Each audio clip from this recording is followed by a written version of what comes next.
सबैलाई नमस्ते। आज हाम्रो नयाँ भ्लगमा तपाईहरुलाई स्वागत छ। आज चाहिँ हामी हाम्रो घरदेखि तल गोठको मुनि हाम्रो कोदो बारीमा छौ गाइस। हाम्रो कोदो बारीमा चाहिँ कोदो हुन्थ्यो, अहिले चाहिँ कुरो फलेको छ। गाई चाहिँ कुरो फलेर कुरो बारी उहाँहरू मकैहरूमा चाहिँ सब मकै भन्दा अगाडि चाहिँ कुरो छ गाईहरू। अनि अब यस्तो फल्ने हेर्नु न गाई कोदो रोपेको थियो कि त्यस्तो खतरा कोदो फल्ने ठाउँमा चाहिँ अब यस्तो हेर्नु अहिले कुरो फलेको छ। पहिले चाहिँ गाई यो बाटो हिँड्दाखेरि पनि तपाईँहरूलाई थाहा होला, यो बाटोमा थामी नसक्नु भटमासहरू हुन्थे। यहाँनिर पहिले चाहिँ अहिले चाहिँ हामीसँग अलि धेरै हाम्रो मेन पावरको कमी भएकोले गाई हाम्रो चाहिँ अहिले तितेपाती भटमास फल्ने ठाउँमा त गाई चाहिँ तितेपातीहरू फलिरहेको छ। घर हेर्नु न, घर गाई त्यो हाम्रो घर हो। अनि त्यो धान अनि पर चाहिँ हाम्रो घरबाट देखिन्छ गाई गेम हुँदैछ पर फुटबल ग्राउन्ड हाम्रो त्यो होम ग्राउन्ड हो गाई त्यहाँनिर चाहिँ। अनि हामी चाहिँ धेरै पछि हामी चाहिँ गाउँ आएको। अनि त्यसपछि भतिजहरू पनि आउनुभएको छ। अनि उहाँहरू यसरी चाहिँ दसैँ तिहार मनाउनु भतिजहरू चाहिँ गाउँ आउँदाखेरि हामी चाहिँ यस्तो एउटा भ्लग बनाइदिउँ न त गाई भनेर यसो आएको। यहाँ हेर्नुहोस् त गाई चाहिँ होइन भने कोदो कस्तो फल्छ गाई चाहिँ। यहाँ यदि रोपेको भने कोदो सब गाई चाहिँ कुरो लागेर खत्तम भइगयो नि यार। सब हिँड्दाखेरि यार कुरोै कुरो पहिले चाहिँ दामी सब कुरो लाग्यो आउनुहोस् न गाई चाहिँ हेर्नु कुरो बारे यो त्यस्तो कोदो भनेको गाईहरू हाम्रो बेसार खेती पनि छ नि गाई फेरि हो। यो चाहिँ आमाले रोपेको बेसार हो है। अब आमालाई झन् झन् यो बेसारको याद आइरह होला। अब यो चाहिँ सब गाई हाम्रो बारी हो। अनि हामी चाहिँ यहाँनिर म कुदिरहेको छु।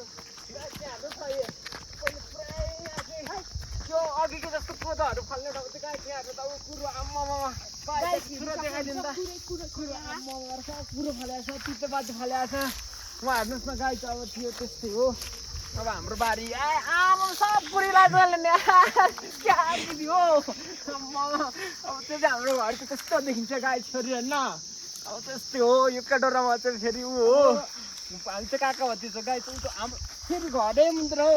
धान पनि त्यस्तो फल्छ गाई। यो धान चाहिँ अरूले गर्नुहुन्छ होइन गाई। यसको फेरि हामीलाई केही दिनु यो चाहिँ बारी खेत चाहिँ हाम्रो हो। अहिले धान चाहिँ रोपेर खानुहुन्छ, हामीसँग कोही हुनुहुन्न घरमा।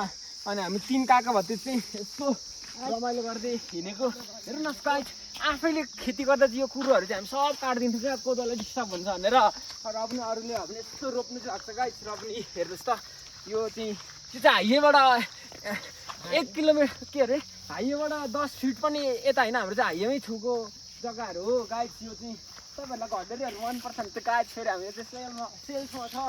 अब घर हाम्रो चाहिँ त्यही हो गाई दुईवटा। अनि देखिन्छ हेर्नु न गाई खम्बुखाम देखिँदैछ।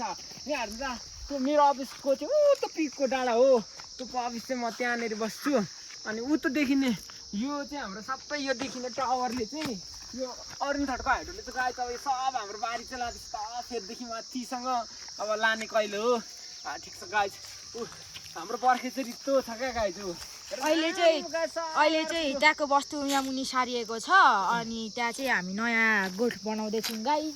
अब भोलि चाहिँ हामी सबजना फेरि भोलिदेखि चाहिँ यो घर चाहिँ खाली हुन्छ गाई। किनभने हामी सबजना जाँदैछौँ, म पनि जाँदैछु, भतिजहरू पनि जानुहुँदैछ गाई। अब यो चाहिँ अरूले कोदो चाहिँ यस्तो खतरा लगाइदिनु भएको छ, 3 टगरामा रहेछ। नत्र भने चाहिँ सब यो कुरोहरू छ गाई। अब ल हस् फेरि अर्को भ्लग